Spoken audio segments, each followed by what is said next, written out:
Thank you, Alison. And if the statement "think global and act local" meant anything, the sort of work that Alison's doing and other Green councillors in Sheffield and across the country are doing, that's the sort of thing that we're about, the sort of thing we want to do. I'm now going to introduce our next speaker, who is Logan Robin, who's a parliamentary candidate for Sheffield Hallam. Now, there's a few things to. He's chair of Youth for Europe, and he's a student. So the great thing about him being a student is there is a certain poetry about a student standing against Nick Clegg, isn't there? Who, of course, is beloved by students and former students everywhere. And so, over to you, Logan.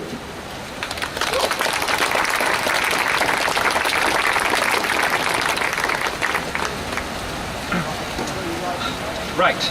So, as Andrew was saying, I'm a student, and what he didn't tell you is I just got out of an exam today. So, Ooh, hope I did well.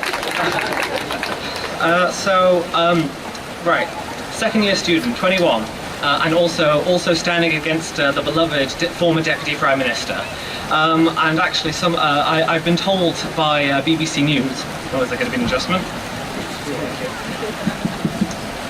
Right, so I've been told by BBC News that I'm the youngest candidate in South Yorkshire of any party. Thank you.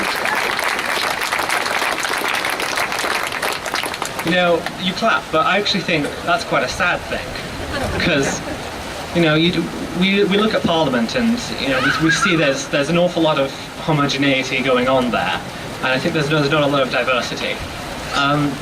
And people say, oh, well, young people being involved in politics, that's a bit odd. That's a bit of an oxymoron. Surely you should be sort of gormlessly indifferent to everything that's happening. This is sort of the perception I get when I talk to a lot of journalists and a lot of people. But I thought I'd sort of explain why.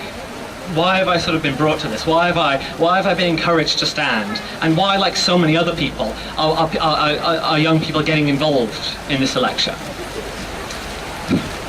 So, it all really started in 2010.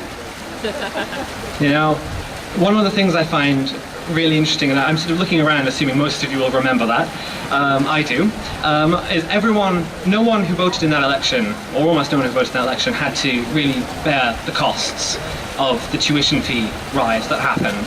You know, 9,000 grand a year hanging over my head that I now have to bear, and almost all of my friends have to bear. You know, I thought, well, that's not very nice, I don't like that. You know, but, you know, this is what happens, you win some, you lose some. Then 2015 rolled around, I thought, great, time for change. Had 5 years, and we're going to have a wonderful rainbow coalition. That didn't happen. And what actually happened was we had the abolition of the maintenance grant. You know, a maintenance grant, which for those of you who don't know, is 3,000 plus a year to students from the lowest backgrounds, from the poorest backgrounds, under 25,000 a year. I'm in the last year that got this maintenance grant. It's been abolished. And then I thought, well, you know, that's pretty chuffing bad. Okay, you know, this can't go on. And then the e-referendum rolled around. And I thought, you know what, enough's enough. I became vice chair of Sheffield Students Stronger In, that beloved organisation. Woo! Hey. And we actually got some pretty good results out of that.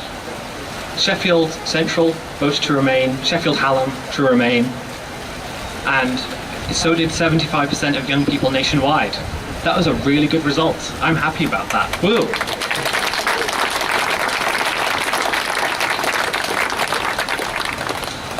But the result was what it was, and you know, I don't really feel happy sitting down and taking that anymore. I think it is time for change. I think it's time to stand up and be counted, not sit down and take it, okay? We've been working at the university to make life easy for poorer students. We campaigned and got passed in SU Council a motion to have the bursary increased to the level that the maintenance grant was at, okay? So that poorer students can have 3,000 plus a year, so that they can compete on the same level as everyone else, okay? Whoa.